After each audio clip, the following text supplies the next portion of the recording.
Thanks, guys, for joining us. My name is Rudy. That's Larry. We're Leave the Key Home Buyers. And today we're going to talk about leaving your contents behind. How important do you think that is, Larry? Leaving, personal items, everything, couch, mattress, probably plates and forks in the drawers. How often do we see that? I don't want to say 100% of the time. I'll say 100% minus 0.5%, 1%. I mean, we can go a whole year and not see a house with all the contents gone. I mean, it could be a whole year, 50 houses a year. We could buy 50 houses and everyone leaves stuff behind. So, but everything, that's very common. I mean, we just had someone like that who called us and said, I need you guys to come by the house. Did we find out that they wanted to leave all that stuff behind before or after we met them in person? I don't remember. We knew they were leaving stuff behind. Usually we don't know how much stuff. They say we're taking some of our furniture, some of our clothes. We have no idea if they're leaving pots and pans and dishes, if they're leaving 3 rooms full of furniture or a chair. Right. That we don't know. And quite frankly, one of the benefits to working with us is we don't care. I mean, I prefer you take everything. It saves us trouble and money, but that's not a requirement. You can leave anything you want behind and that's anything fine. You want. Our contracts specifically, real estate contracts typically say vacant and broom clean. That's standard language. Mm-hmm. Ours say vacant. Broom clean not required. When we send the proposal, that's what it specifically says. Broom clean not required. And on a pre-written contract where it says broom clean, if your attorney doesn't cross that out, we will, or our attorney will cross that out. It doesn't belong in a contract when you sign it with us. So stress relieving too. Oh my gosh, yes. I'm planning on moving soon, and I know that grabbing all my stuff, it's going to be a stressful day, a stressful couple of weeks. I mean, first having to find boxes to put all my stuff in, and then wrapping everything in newspaper so it doesn't break. Very tedious work. And then hiring somebody or doing it myself, get a U-Haul. It's a lot of work. And a lot of our callers, people who call in, are older.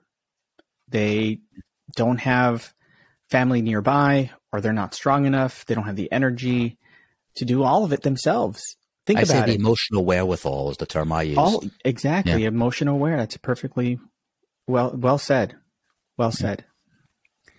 But there's two things, Rudy. Two things we want to address there. Yeah. Talking about the possessions and your possessions, which you're going to wrap up. Right. When we work with movers who specialize in dealing with seniors, which seems like a crazy concept, but there are movers who specialize in dealing with seniors, but movers work, any mover works as well.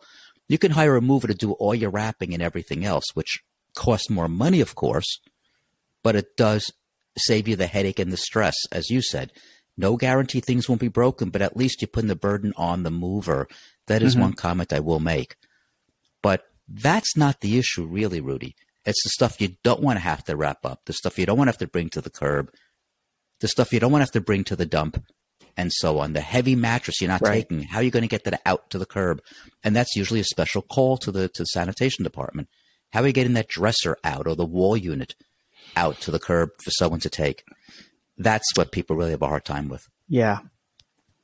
Yeah, they do. So, and if you're that person who really needs somebody to come in and buy the house exactly the way it is, you're only taking a few items with you, because I think the gentleman we helped, he already had a place in another state, and all he had to do was just get in his car and drive out there.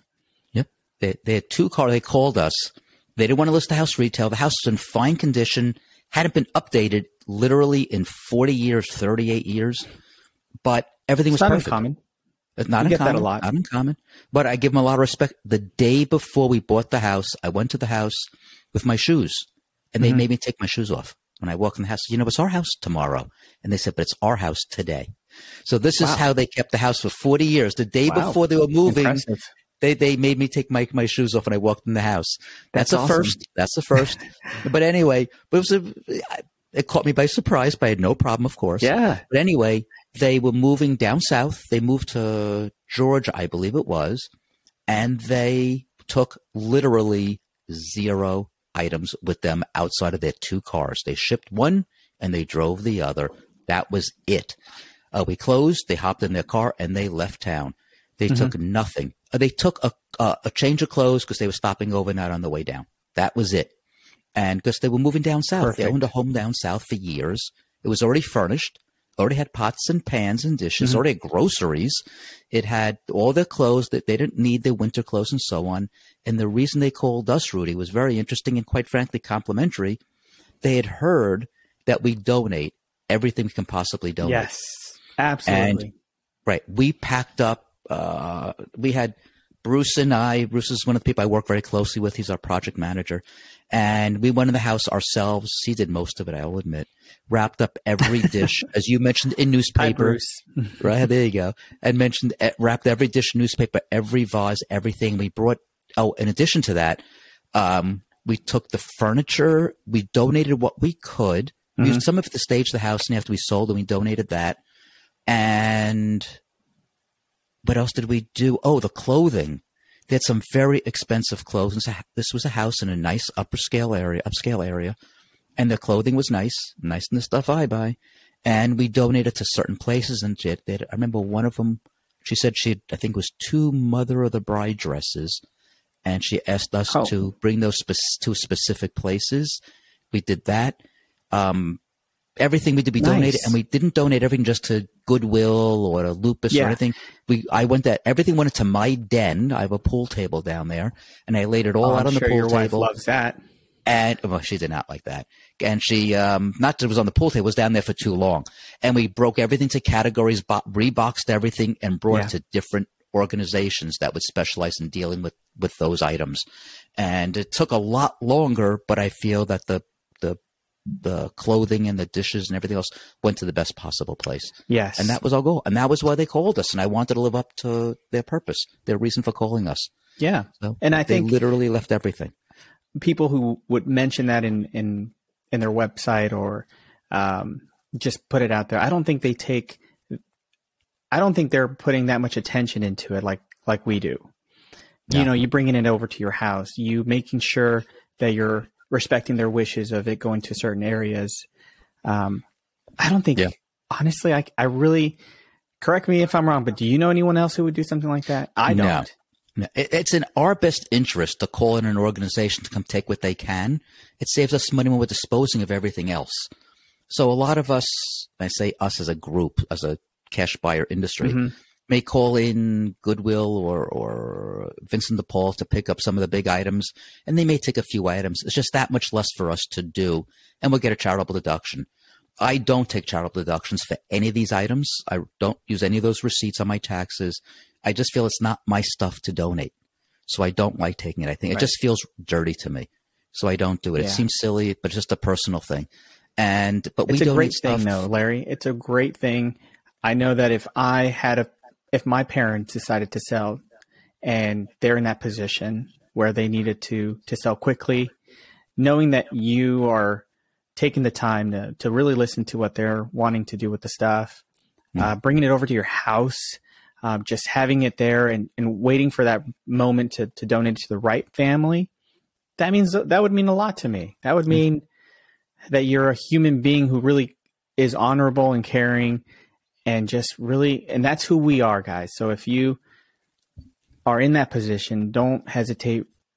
Reach out to us now, and let us help. Let us help.